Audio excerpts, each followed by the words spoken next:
스마트 스토어가 옥션이나 G마켓과 다른 점은요, 개인몰처럼 독자적인 주소를 가지고 있다라는 거예요. 예를 들어서 내가 만약에 네이버에다가, 이건 그냥 예시몰이니까 참고해주세요. 한일 컴퓨터라고 해서 어떤 몰을 쳐보면은 그 몰의 스마트 스토어를 바로 들어갈 수가 있죠. 이렇게 옥션이나 G마켓 같은 경우는 우리가 상품을 올려도 미니몰 자체가 검색이 돼서 나오거나 하지 않지만, 내 몰을 이렇게 네이버에다 검색해서 찾아서 들어와서 물건을 살 수 있게 그렇게 연결을 해줄 수 있는, 즉 쇼핑몰과 블로그의 장점을 결합한 그런 솔루션이라고 보시면 될 것 같아요. 일단은 개인몰처럼 독자적인 주소를 가진 스마트 스토어를 우리가 구축을 할 거고요. 오픈마켓과 같은 장터인 네이버 쇼핑에 자동으로 연동해서 상품을 파는 그런 구조가 스마트 스토어라고 보시면 됩니다. 그러면 우리가 스마트 스토어를 해야 되는 이유라고 적혀 있는 부분인데요. 누구나 쉽게 만들 수 있는 쇼핑몰 구축 솔루션이에요. 그래서 일단은 사업자가 없어도 만드실 수 있어요. 그리고 한두 건 정도는 판매가 가능합니다. 그래서 우리는 사업자 없이 스마트 스토어를 만들 거고요. 일단은 물건을 올릴 거고, 판매가 되어진다면 판매도 직접 해볼 계획이에요. 물론 어느 정도 이제 판매가 많이 이루어지게 된다면 그때는 사업자를 내게 되겠지만, 우리가 사업자 내기 전에 일단 먼저 배워서 내려는 목적이니까 그 부분에서는 스마트 스토어를 다루기가 괜찮으실 것 같아요. 다양한 스킨과 배너가 무료로 제공이 되죠. 그래서 디자인에 익숙하지 않은 초보 판매자도 쉽게 만들 수가 있는 게 스마트 스토어의 솔루션이고요. 두 번째, 고객의 신뢰와 만족도를 확보할 수 있는 무료 판매 플랫폼입니다. 지금 제가 93페이지에 2번 읽고 있어요. 자, 네이버페이 결제를 이용해서 고객이 간편하게 그리고 안심하고 구매할 수 있는 환경을 제공하고 있습니다. 그래서 이 스마트 스토어에서 고객이 물건을 구매한다라고 했을 때 구매 절차를 살펴본다면, 고객이 어떤 스마트 스토어에 들어가서 구매하기를 눌렀을 때요, 네이버 아이디 비밀번호로 로그인을 해서 그 네이버 페이 비밀번호를 쳐주시면은 그냥 바로 결제가 되는 형식이에요. 카드를 한번 결제를 해놨다면 그 카드 정보가 등록이 되어 있기 때문에 쉽게 간편하게 구매를 할 수도 있고, 그리고 실제 이게 네이버에서 돈을 보관하고 있는 시스템이잖아요. 그러다 보니까 고객이 좀 안심하고 구매할 수 있는 환경이 제공이 되고 있습니다.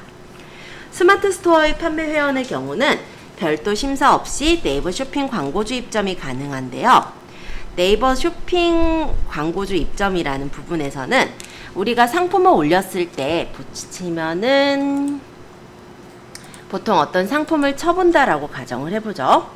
예를 들어서 홍삼 세트를 내가 사겠다. 그럼 이렇게 검색을 했을 때 여러분들이 많이 들어가는 부분이 쇼핑이죠. 그래서 이렇게 쇼핑으로 들어가서 물건을 사게 되는데, 요런 데 뜨는 얘네들이 바로 우리 네이버의 그 네이버 쇼핑 연동이 되어 있기 때문에 이렇게 뜨는 것들이에요. 근데 일반적으로 상품을 올릴 때 스마트 스토어에 상품을 올리면서 네이버 쇼핑에도 같이 올라가지게 그렇게 연결이 되거든요. 그래서 스마트 스토어의 수수료는 일반적으로는 네이버 페이 수수료에 매출 연동 수수료까지 더해서 측정을 하곤 합니다. 자, 넘겨서 94페이지 볼까요? 자, 94페이지의 3번에서는 다양한 채널과 연동하여 마케팅이 가능하다라고 되어 있는데요. 스마트 스토어는 입점과 판매 수수료가 없는 무료 판매 플랫폼이에요. 그래서 여러분들이 상품을 뭐 10개를 올리시든 20개를 올리시든 100개를 올리시든 아니면 뭐 10,000개를 올리시든 그에 대해서 따로 내가 돈을 지불할 필요가 없고요. 그리고 실제 판매가 되었을 때도 실제 그 네이버 쇼핑에 연동된 수수료랑 그리고 네이버 페이 수수료만 내시면 된다라는 거예요. 따로 이제 판매에 대한 수수료는 없더라라는 거고, 동시에 네이버의 여러 서비스와 연동을 할 수가 있어요. 그래서 다양한 마케팅이 가능하다라는 장점을 갖고 있는 게 스마트 스토어의 특징이라 볼 수가 있겠습니다. 밑에 3번에는 스마트 스토어 판매 수수료에 대해서 나와 있는데요. 아까 말씀드렸듯이 스마트 스토어에다가 물건을 올렸을 때 네이버 쇼핑 연동을 통해서 판매를 할 수가 있어요. 그리고 독립적으로 마케팅을 하거나 홍보 활동을 통해서 판매를 할 수가 있죠. 내가 만약에 어떤 상품을 올렸다라고 했을 때 만약에 누군가가 여기 네이버 쇼핑에 들어와서 상품을 선택해서 들어가서 구매를 했다면 그에 대한 네이버 쇼핑 매출 연동 수수료 2%가 우리 수수료에서 나가게 되는 거죠. 그리고 네이버 페이로 결제를 했을 때 네이버 페이를 휴대폰 결제를 했다면 3.85%, 신용카드로 결제했다면 3.74%, 또는 계좌이체로 결제했다면 1.65% 등 각각의 네이버 페이 수수료가 측정이 됩니다. 따라서 네이버 쇼핑 매출 연동 수수료 2%와 휴대폰 결제가 3.85% 하면 5.85% 정도 되죠. 그래서 네이버의 수수료를 보통은 6% 정도로 조금 넉넉하게 수수료율을 잡고 있어요. 그런데 이렇게만 판매하시는 게 아니라 이렇게도 판매를 할 수가 있어요. 예를 들어서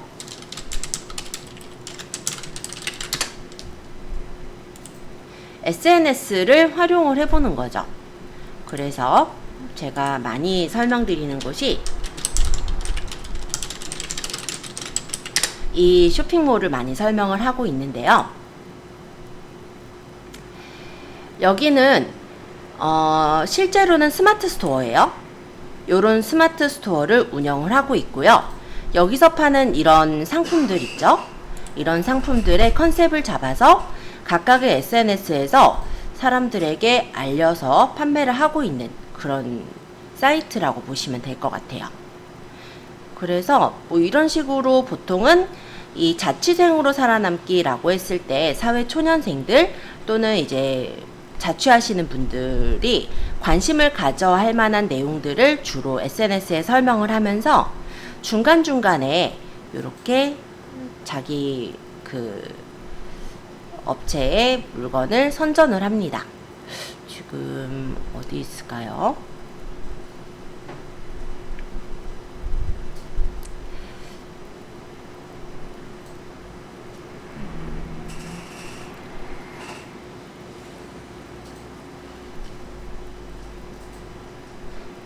꼭 날이면 그거라고 찾으면 안 나올 때가 있어요. 자, 이런 식으로 SNS에다가 간혹 들어서 자기네 어떤 선전을 하는 건데요. 선전이 아니라 어떤 정보인 것처럼 이렇게 보내요. 그래서 뭐 찐친윤 선물해서 요런 어떤 뭐 맹구 뭐 벽시계라든지 이런 것들을 올려서 판매를 하는 거를 보이게 해주고요. 이거를 이제 인스타 프로필에 가서 이 제품이 마음에 드는 사람은 구매를 한단 말이죠. 그러면 이렇게 스마트 스토어에 들어와서 그 해당 물건을 사게 되겠죠. 예를 들어서 아까 그 맹구다 그러면은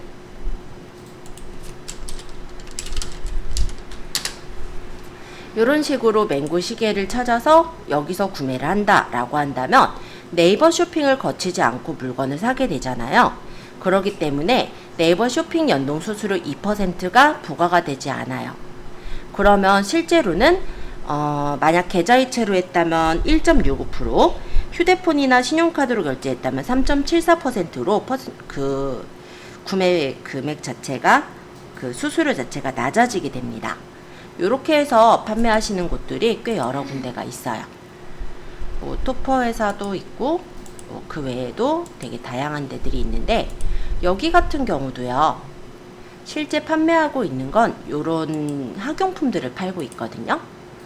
쇼핑몰에서 이런 학용품들을 판매를 하고 있는 업체인데 이 업체도 실제로는 이 스마트 스토어를 운영을 하고 있어요. 근데 만약에 일반적으로요. 우리가 스마트 스토어를 이용해서 이런 볼펜이나 혹시 이런 키홀더 키링 이런 것들을 그냥 네이버 검색해서 사시려고 하신 분이 있으실까요? 볼펜 같은 경우 보통 어디서 사요? 인터넷을 안 가고 그냥 문구점에서 주로 사요. 그죠? 그런데 얘네는 SNS를 활용해서 그 사람들을 끌어오는 거예요. 인스타그램 같은 경우는 보통은 나이대가 조금 어린 뭐 여자 아이들서부터 해서 보통 한 30대 한 중반, 요즘 한 40대까지 조금 늘어난 것 같기는 해요. 이런 사람들이 이 안에서 소통을 하는 그런 공간이죠. 요런 데다가 이렇게 자기네 이제 상품들을 올려두는 거예요. 이렇게 예쁘게 DP가 되어 있는 상품들을 올려놓다 보면 SNS를 보다가 마음에 드는 사람은 이걸 눌러서 또 구매를 하러 갈 수가 있겠죠. 이렇게 해서 다른 사이트에서 끌어서 오는 그런 경우들이 꽤 많아요. 그래서 나중에는 우리가 이런 SNS도 좀 알아두셔야 되는 이유가 그런 부분입니다. 실제 그렇게 되면 이런 상품 하나를 사기 위해서 들어왔다가도 여러 개 상품을 장바구니에 담고 함께 결제를 하게 되거든요. 왜냐하면 배송비라든지 이런 것도 아끼는 부분도 있을 거고, 그래서 구매가 많이 이루어질 수 있게 끌어올 수가 있어요. 핑크무라라는 이 사이트가 지금 보니까 오늘 323명이 방문했대요. 오늘 지금 오전이죠. 자취생은 얼마나 방문했냐면 1503명. 네. 이렇게 해서 SNS로 사람들을 끌어모으는 그런 부분들이 나중에는 조금 필요하실 거라고 생각은 합니다. 자, 어쨌든 만약 이렇게 해서 우리가 독립적인 마케팅이나 홍보 활동을 통해서 판매를 했다라고 한다면 네이버 쇼핑을 거치지 않기 때문에 2%의 수수료를 아낄 수 있다라는 것도 일단 좋은 점인데요. 또 한 가지가 네이버 쇼핑을 거치게 되면 일단 가격 비교를 피할 수가 없어요. 그죠? 왜 예를 들어서 아까 맹구시계라고 한다면 사람들이 만약 맹구시계를 사겠다라고 이렇게 들어온다면 벌써부터 이렇게 광고랑 이런 것들로 보면은 여기가 뭐 제일 싸다든지 이런 것들을 먼저 보시게 되시잖아요. 근데 만약에 아까 자취생으로 살아남기 같이 SNS를 통해서 링크를 통해서 들어와서 구매를 하게 되는 경우라고 한다면 따로 이렇게 가격 비교를 하지 않고 가격이 너무 허황되지가 않는다면 구매를 해서 쓰게 되겠죠. 그래서 가격 비교 부분에서도 일단은 우리가 좀 피할 수가 있더라. 요런 게 SNS를 우리가 활용해서 판매해야 되는 이유라고 보시면 됩니다. 자, 그러면 이제 PPT 내용을 조금 더 살펴볼 건데요. 우리가 스마트 스토어부터 시작해서 설명하는 이유라고 한다면 스마트 스토어는 네이버 거예요. 알고 계시죠? 그러다 보니까 네이버의 검색 결과에서 스마트 스토어의 상점을 조금 더 돋보이게 하는 레이아웃을 갖고 있어요. 그리고 일반적으로 여러분들이 검색을 해보시면 아시겠지만 쿠팡이나 이런 사이트보다 보통 네이버의 스마트 스토어에 있는 것들이 더 앞에 상단에 띄워지게끔 되어지는 것을 볼 수가 있을 거예요. 그래서 일단 만약에 아까 짱구시계, 맹구시계로 했으니까 아까 그걸로 그냥 써볼게요. 제가 쇼핑으로 가서 이렇게 보았을 때 여기가 보면은 뭐가 있냐면 광고가 하나, 둘, 세 개가 이렇게 있고 그 다음에 여기 또 상품이 보이죠? 근데 보면은 이런 레토GMS나 10x10에 보면은 네이버 페이가 된다 라고도 되어 있고요. 그리고 스마트 스토어의 어떤 그 사이트라고 한다면 이렇게 뭐 파워 등급을 갖고 있다든지 굿서비스를 갖고 있다든지 포인트를 얼마를 준다든지 이런 간단한 어떤 선전들이 붙어 있어요. 예를 들어 옥션 G마켓은 그런 게 없어요. 옥션 얼마, 뭐 G마켓 얼마, 그냥 이렇게만 돼 있죠. 네이버 페이가 된다는 얘기도 없고 포인트가 얼마가 적립된다 이런 표시들도 없습니다. 근데 네이버의 스마트 스토어를 통해서 우리가 상품을 올리는 것들은 이런 식으로 얘가 파워 등급을 갖고 있는 사이트예요. 굿서비스를 해요.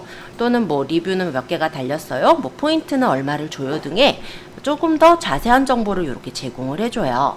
그래서 구매자들이 구매를 할 때 조금 더 이런 부분에서 아무래도 더 신뢰성을 줄 수가 있게 그렇게 해준다는 게 일단 스마트 스토어를 활용하는 이유 중에 하나가 되겠고요. 자, 두 번째는 아까 얘기했던 부분과 같아요. 2% 매출 연동 수수료가 부과가 되는 부분이지만 개인몰이나 개인 블로그를 통해서 홍보해서 매출을 했다면 수수료가 무료로 들어간다는 거. 그리고 세 번째는 네이버 페이 결제 기능이 탑재되어 있다는 건데요. 사람들 중에는 일부러 스마트 스토어의 상품만 찾아서 결제하시는 분들도 있어요.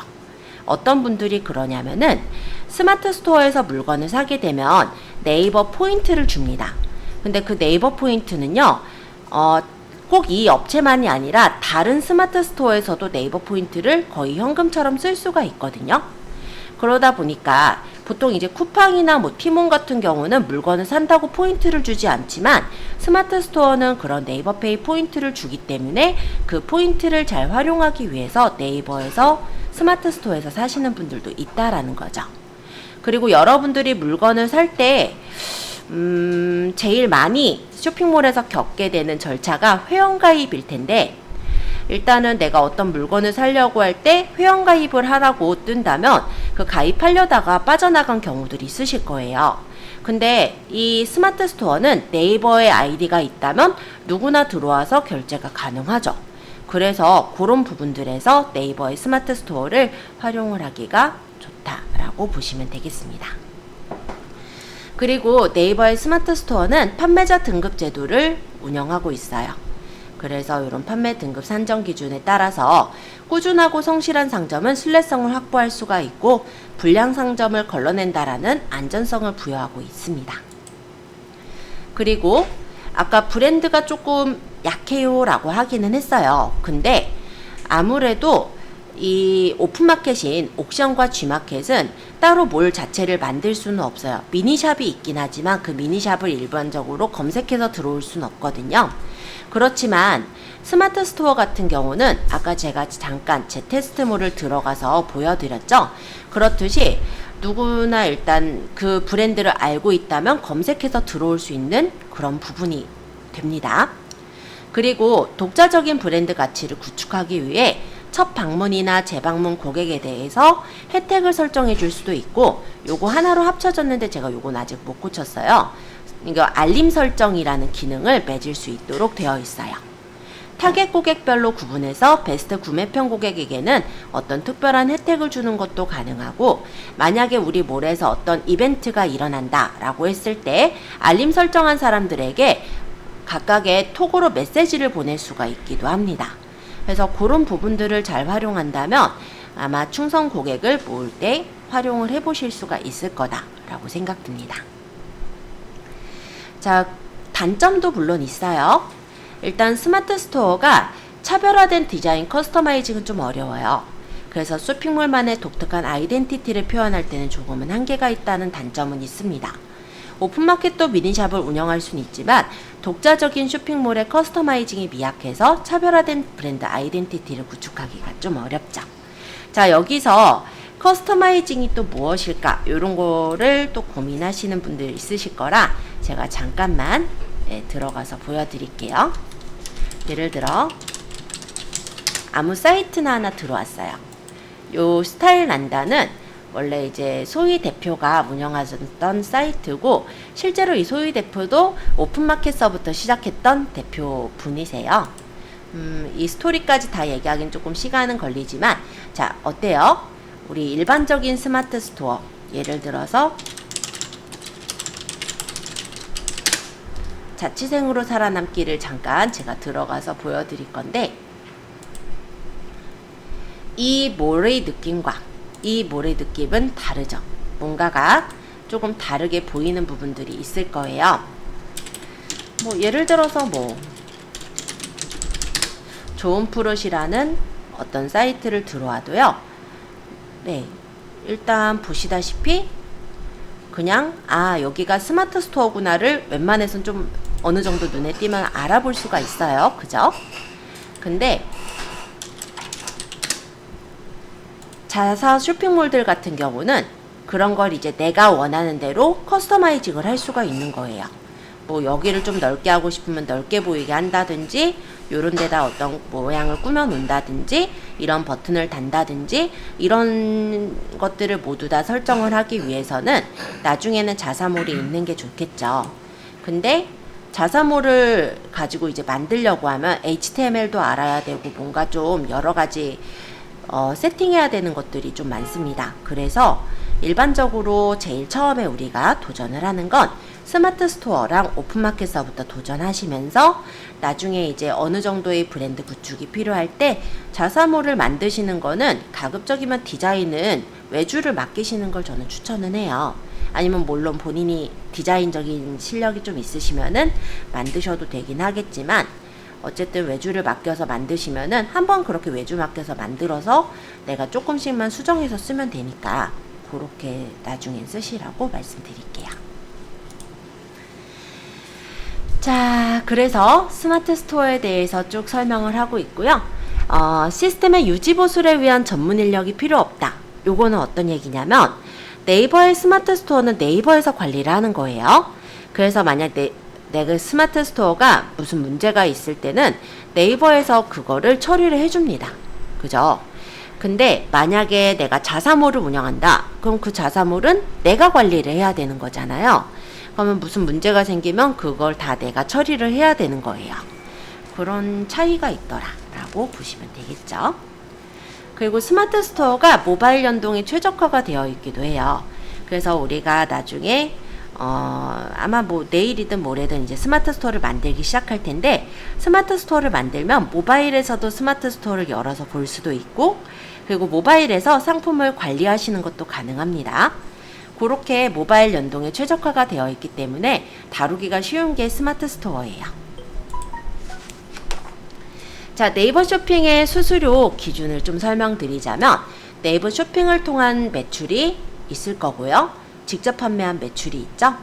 그러면 네이버 쇼핑을 통해서 매출을 하게 되면 결제 수수료에 네이버 쇼핑 매출 연동 수수료 2%가 붙게 되지만, 만약에 내가 SNS 상으로 직접 판매를 했다. 그러면 결제 수수료만 들게 된다라는 거예요. 근데 이 부분에서 이 매출 연동 수수료가 매번 나가는 게 초반에는 부담스러울 수가 있어요. 그래서 네이버 스토어에서는 네이버에서 12개월간 그 결제 수수료를 지원해서 제공을 해주는 그런 시스템이 있습니다. 그거를 바로 스타트 제로 수수료라고 얘기를 하는데요. 신용카드 결제 수수료 인하가 아닌 12개월간 모든 결제 수단에서 발생되는 수수료를 무료로 해주는 그런 제도가 스타트 제로 수수료라고 해요. 그래서 요거는 신청 가능 여부는 나중에 이제 스마트 스토어 센터를 들어가셔서 판매자 정보에 보시면 판매자 등급에서 신청 가능 여부를 확인할 수가 있어요. 무조건 다 되는 건 아니고 이 기준에 해당이 돼야 스타트 제로 수수료를 신청할 수가 있는데요. 연 매출 5억 원 이하의 스마트 스토어 창업 1년 미만, 간이 과세자는 최근 20개월 미만이고요. 일반 과세자는 최근 13개월 미만을 기준으로 따집니다.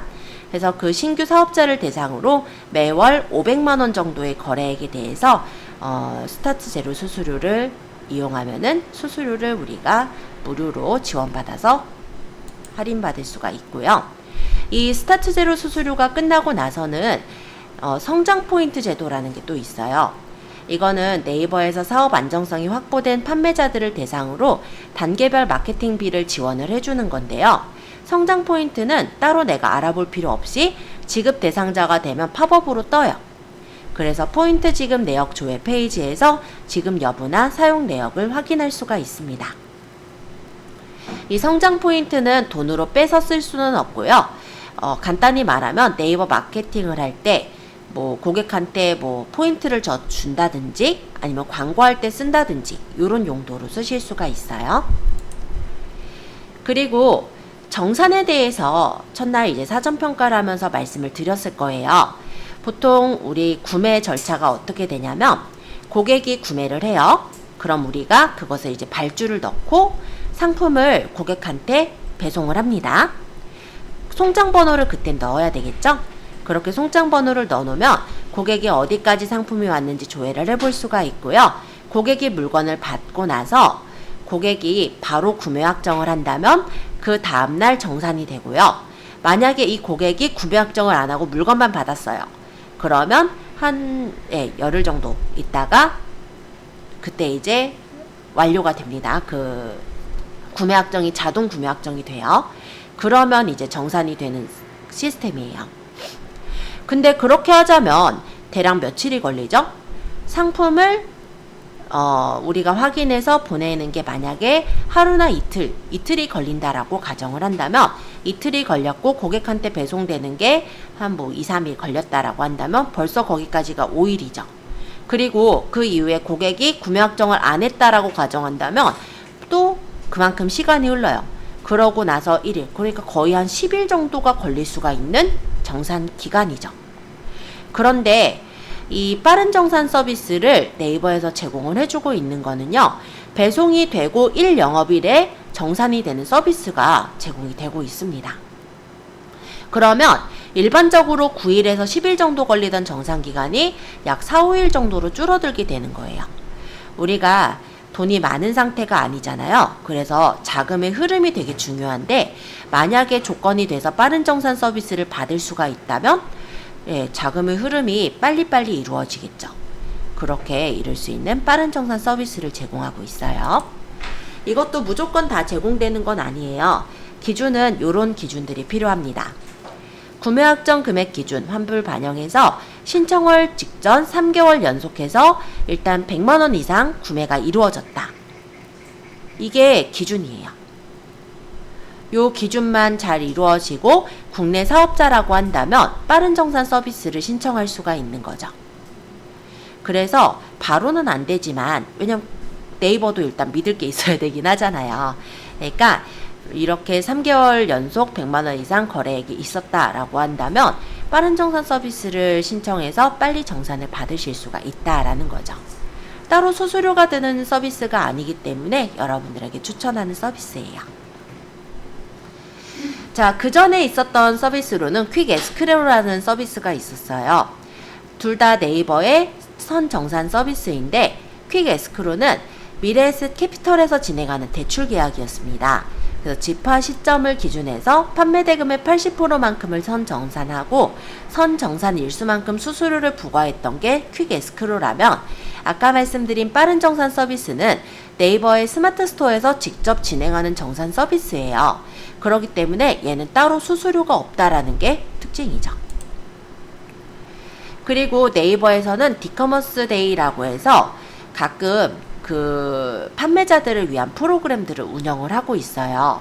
그래서 온 오프라인 교육 프로그램이나 스튜디오 공간, 네트워킹 지원을 해주고 있고, 전문가의 무료 컨설팅을 해주는 이런 기능들이 있다라는 것도 여러분들이 좀 알아두셨다가 활용하시면 좋을 것 같아요.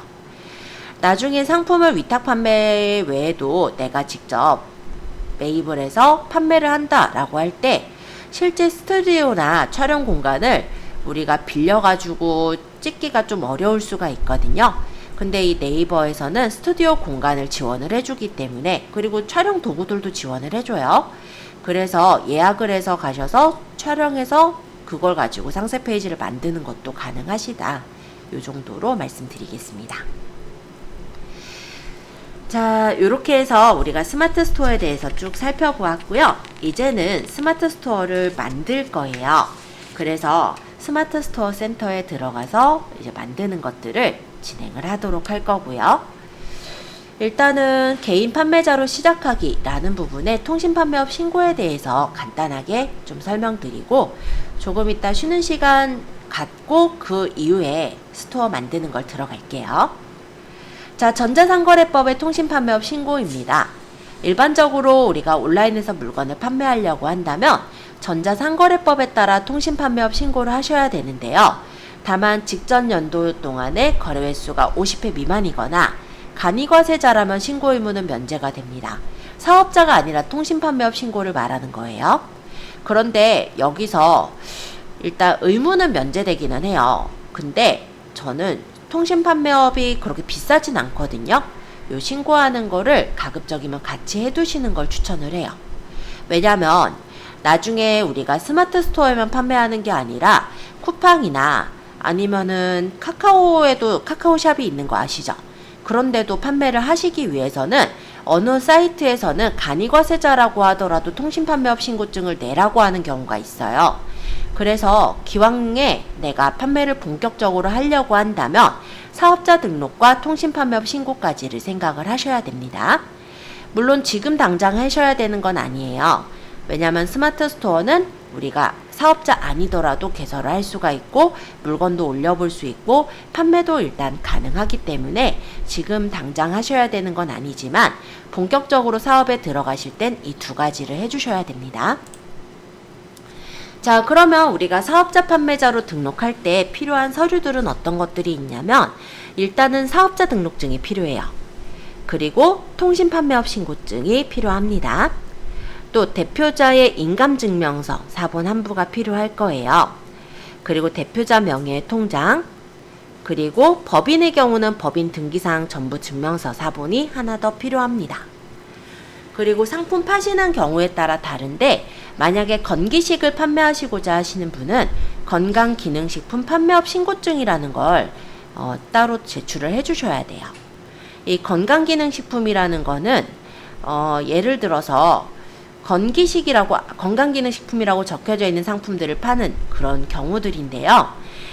아무 사업자나 다 팔 수 있는 게 아니라 이 판매업 신고증을 내신 경우에 판매가 가능하고요. 요런 거를 만약에 내가 받아서 하겠다라고 한다면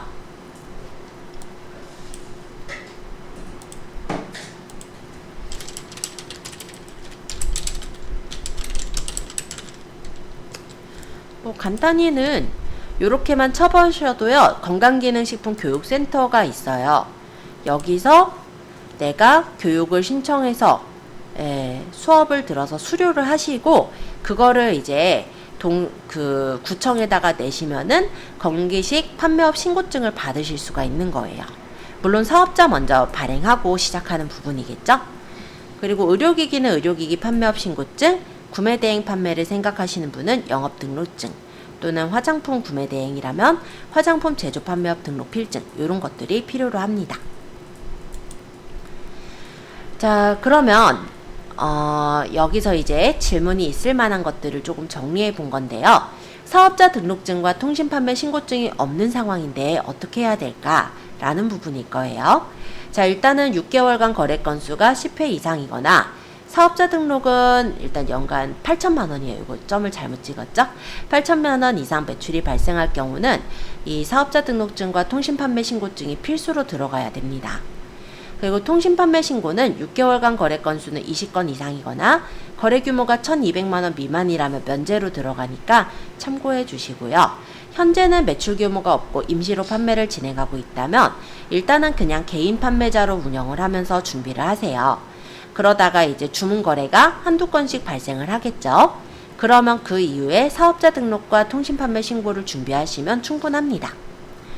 그리고 신고를 하지 않고 지속해서 판매한다면 당연히 불이익이 생길 수가 있어요. 일단 사업자 등록을 하지 않고 판매하는 경우는 세금계산서 교부가 불가능할 거고요. 그리고 매입하는 물품에 대해서 매입 세액공제가 되지 않으며 각종 가산세가 발생할 수가 있습니다. 그래서 일단은 뭐 한두 건 판매하는 거 정도는 일단은 소득세에서 나가는 부분이기 때문에 크게 신경 쓸 거는 없겠지만 계속해서 판매하게 되면 이런 불이익들이 생길 수 있으므로 그때 되면은 사업자를 내시는 걸 추천하고요. 또 자택 주소를 사업장으로 등록할 수도 있어요. 일단 오프라인 매장이 없이 온라인으로만 통신 판매하시는 분들은 자택을 사업장 주소로 등록할 수 있으시다는 것도 알아두시면 좋을 것 같아요. 자, 요거는 부가세법의 납세 의무자를 적어 놓은 건데요. 원래는 기준이 이렇게가 있었거든요. 6개월간 거래 횟수가 10회 이상이거나 거래 규모가 600만 원 이상으로 들어간다면 계속 반복적으로 판매하는 것으로 보기 때문에 사업자 등록 대상이다 라는 종전 규정이 있었지만 이 규정을 삭제를 해버렸어요. 그래서 정확하게 거래 횟수가 뭐 10회 이상이나 이런 조건들이 해당이 되는 건 아니고 실질상 계속 반복성으로 판매가 이루어진다 라고 한다면 사업자 등록을 하셔야 되는 걸로 바뀌어 있는 상황입니다. 그래서 요거는 한번 확인해 보시게 제가 넣어 놓은 내용이에요. 자, 그리고 아까 간이과세자가 있었고 일반과세자가 있었고 면세과세자가 있었죠. 각각의 이 사업자에 대해서 설명을 한번 해보자면 간이과세자는 부가세의 부가세율을 가지고 계산을 하는 사업자예요. 그래서 연 공급 대가가 8천만 원 미만으로 들어가는 사업자들은 간이과세자로 신청을 할 수가 있습니다. 근데 간이과세를 할 수 없는 경우는 제조업이나 이런 경우들은 간이과세로 아예 낼 수가 없도록 되어 있고요. 거래증빙은 간이영수증을 발행할 수 있는 게 간이과세자예요. 간이과세자는 1.5에서 4% 되는 낮은 세율을 적용합니다. 일반적으로 부가세는 10%지만 간이과세자는 이렇게 세율이 낮게 책정이 되기 때문에 그런 점에서 세적으로는 조금 혜택을 볼 수 있는 게 간이과세자라고 보시면 됩니다.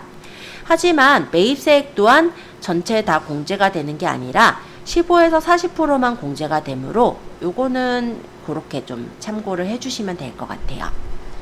자, 일반과세자라고 한다면 연간 공급 대가는 8천만 원 이상으로 들어가는 사업자면 일반과세자가 됩니다.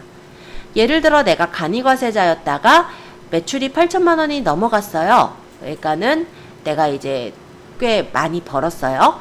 그러면 일반과세자로 전환이 되는 거예요. 그런 형태로 되어 있고, 또는 간이과세를 포기한 사업자의 경우는 일반과세자로 사업자를 낼 수가 있습니다. 일단 일반과세자는 세금계산서를 발행할 수 있고요.